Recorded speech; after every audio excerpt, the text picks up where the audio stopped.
bila terjadi hujan di atas 100 mm per hari, maka pasti terjadi genangan. Karena memang kapasitasnya terbatas sampai 100. Gubernur DKI Jakarta Anies Baswedan menjawab mengapa DKI Jakarta selalu banjir saat hujan deras. Minimnya kapasitas drainase ibu kota menjadi salah satu alasannya. Menurut Anies, sistem drainase di DKI Jakarta hanya mampu menampung hujan dengan intensitas 50 hingga maksimal 100 mm per hari. Jika lebih dari itu, sejumlah wilayah di DKI Jakarta dipenuhi genangan. Anies pun merujuk pada intensitas hujan pada Jumat dan Sabtu pekan lalu yang sejalan dengan peringatan dini cuaca ekstrim hujan deras yang dikeluarkan BMKG. Dalam catatan BMKG, intensitas hujan tertinggi terjadi di Pasar Minggu, Jakarta Selatan sebesar 226 mm per hari.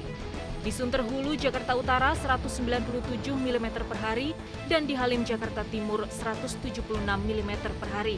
Sementara di Lebak Bulus, Jakarta Selatan mencapai 153 mm per hari.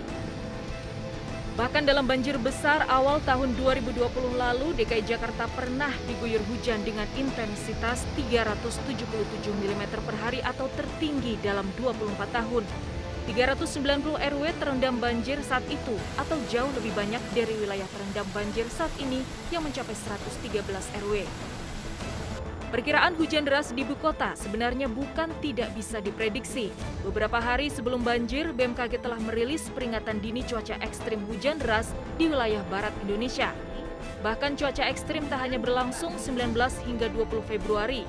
Meski intensitas hujan menurun pada 21 dan 22 Februari, BMKG memperingatkan hujan lebat dan angin kencang akan kembali terjadi pada 23 hingga 25 Februari 2021 di 18 daerah, di antaranya di wilayah Bogor, Depok, Tangerang, Bekasi, dan DKI Jakarta. Masyarakat di wilayah rawan banjir diminta waspada terhadap banjir susulan yang mungkin terjadi, termasuk potensi bencana longsor yang terjadi seiring hujan deras. Jadi dalam sepekan ke depan, BMKG memprediksi masih dapat terjadi atau masih terjadi potensi hujan dengan intensitas lebat, bahkan disertai kilat petir dan angin kencang. Hampir merata di seluruh wilayah Indonesia dalam sepekan ke depan. Di mana saja, ini mulai dari Aceh sampai Papua. Ada di sini tercatat 28 provinsi. Selain hujan lokal, banjir di ibu kota juga akibat banjir kiriman. DKI Jakarta yang berada di wilayah dataran rendah dan memiliki 13 aliran sungai memang rentan banjir jika terjadi hujan deras di hulu sungai seperti Bogor dan Depok. Di saat bersamaan, kapasitas aliran sungai di DKI Jakarta tak cukup menampung air hingga terjadi limpasan di beberapa bantaran sungai, seperti yang terjadi di Kebonpala dan Cipinang Melayu, Jakarta Timur. Kalau sini udah rutin ya kayaknya ya, setiap Januari, Februari udah lengganan. Kemarin yang tanggal 1 Januari itu yang biasanya nggak kena, di sini kena. Itu udah tinggi. Ya mungkin kalinya ya, di sini kan penyempitan. Jadi di sana udah dilebarin, yang di sini cuma dikeruk. Tapi tidak dilebarin, mungkin belum lah ya. Penyebabnya apa nih, Bang? Mungkin curah hujannya lebat.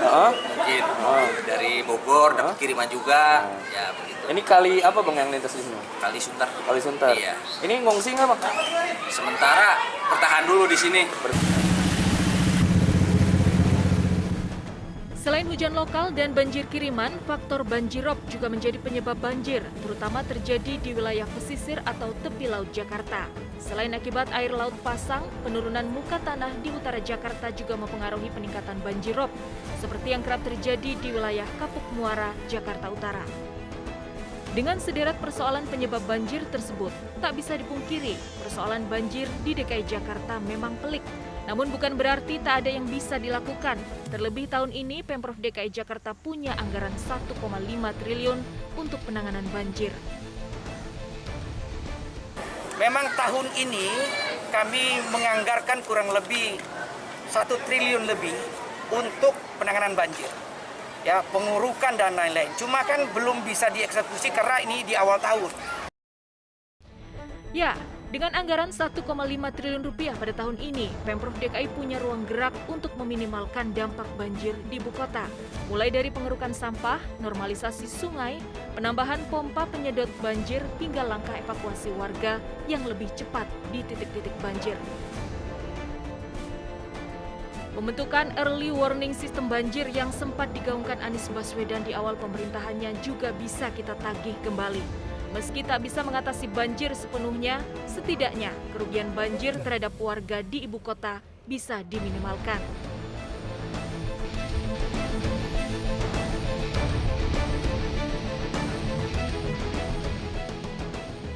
Pemirsa, wilayah ini merupakan satu dari puluhan titik banjir di ibu kota yang terjadi pada Jumat dan Sabtu lalu. Sempat terendam banjir lebih dari 2 meter, saat ini banjir telah surut.